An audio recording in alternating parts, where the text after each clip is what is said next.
What's up? How y'all been? What's been going on? So check it out, right?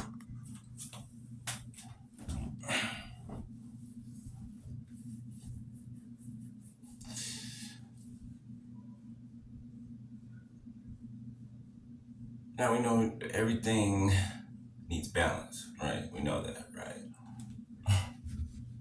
And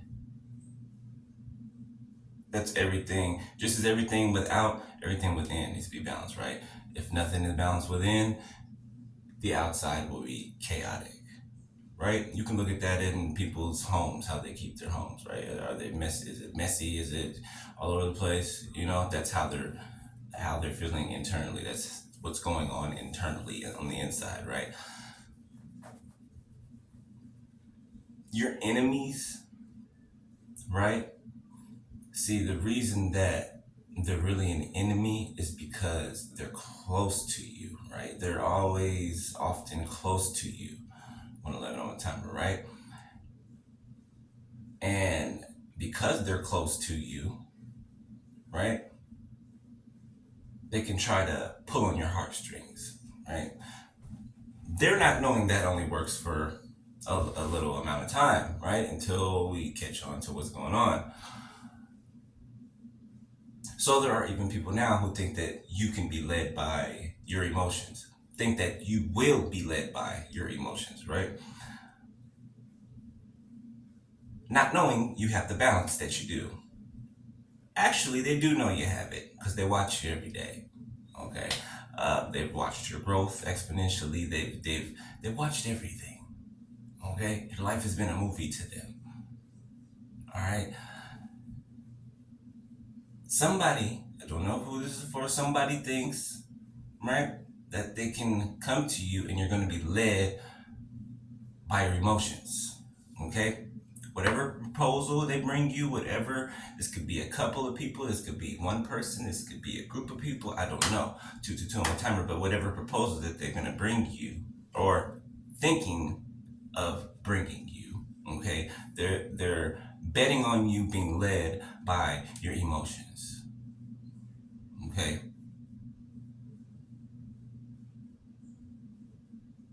now we're led by the Spirit of God. Okay, our emotions and our sensory, that all ties into, if it's balanced, it all ties into an alert system. Okay, if you're balanced in your emotions, you're balanced in every other area, your emotions can serve as an alarm system to you, just as the Holy Spirit does. Okay, just as your discernment does, it becomes a part of your discernment. Do you get what I'm saying? 316 on my timer. It becomes a part of your discernment. Why? Because it's balanced. So if everything is balanced, then everything is a part of your alarm system, your discernment. It's tied into your discernment. You get what I'm saying? 323 on my timer, right? I'm saying something here. So when people think that you're going to be led by your emotions, they're already coming incorrect because you are balanced. Okay? So whatever you do feel in your emotions, it will serve as an alarm system to you, which will cause you to look at it, to highlight it, and to dissect it and see what's going on there. Got me? Okay. So just be aware of that. Okay? Be aware of people trying to, you'll notice it. You'll notice it. Okay? It's like I don't know how to explain the Holy Spirit, just, it's like a ding, like a light bulb on a cartoon. It's like ding. That's how that's how it goes. So I found one of my old uh notebooks.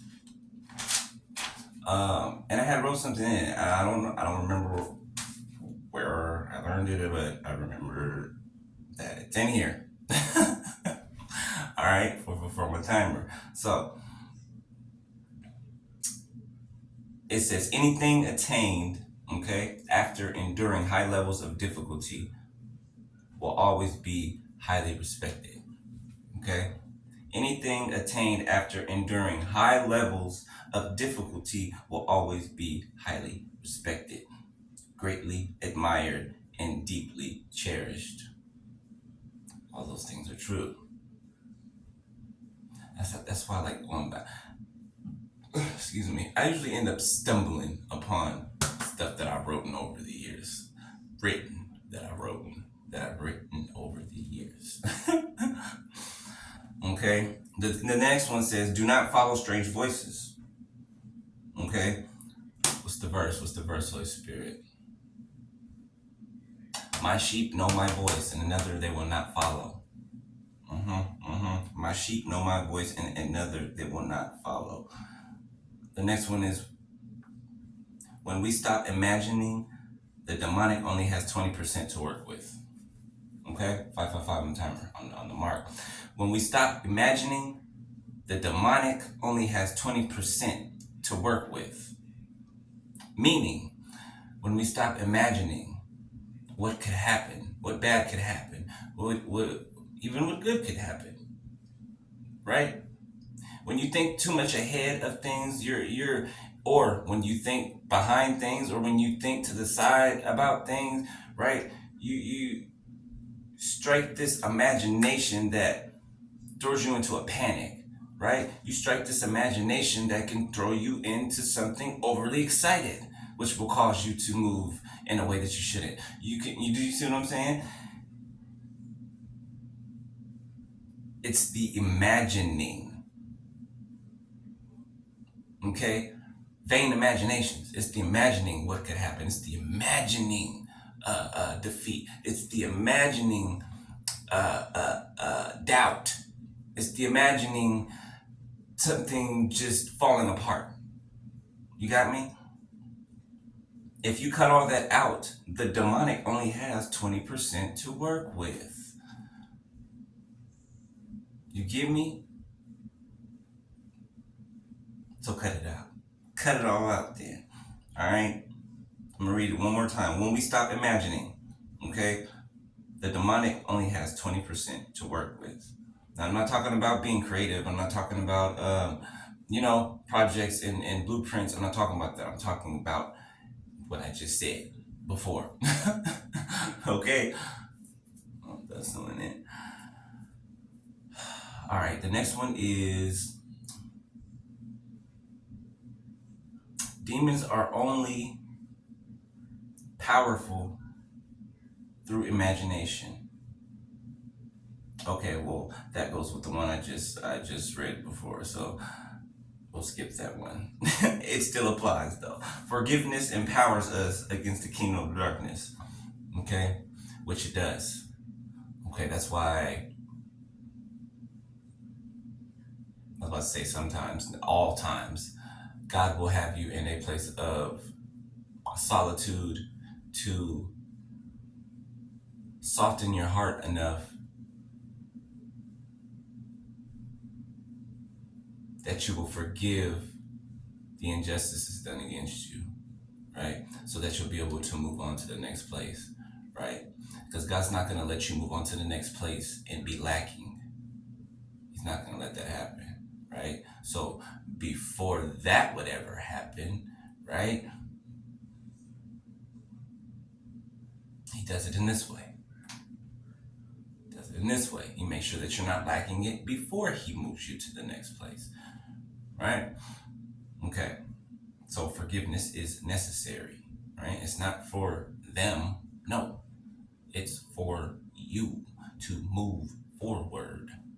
If you move forward, or if you try to move forward and you're hanging on to what people did to you, what people stole from you, what people tried to do to you, then you're carrying baggage. You're carrying weight that you don't need with you. So it's better to deal with that now and get it out the way, so when you move forward, you don't ever have to look back at it again or think about it again, right? It might cross your mind sometimes, but just as quick as it comes in, it can go out. You know what I'm saying? And the last one says, you don't have to sin. Okay? Think about it. You don't have to sin. You don't have to, right? Think about that next time you're tempted in whichever direction it is for you. Think about that next time you're tempted in any area. Okay? Think about that. Tell yourself, you don't have to sin. And you're like, I don't, do I? Bam. It can be just that quick, right? The goal is for you to be able to stop and think about it. And let the thought be the thing that distracts you. And then as soon as you snap out of your fogginess and you realize, you're like, oh yeah, you're right. Then it's easier to resist. Resist the devil and he will flee. Right? 11:01 on my timer. Okay? So that's it for this morning, y'all. 1:11 on my timer. I will holler at y'all. No, we gotta. Yeah, never mind. I'll holler at y'all. All right, later. Peace.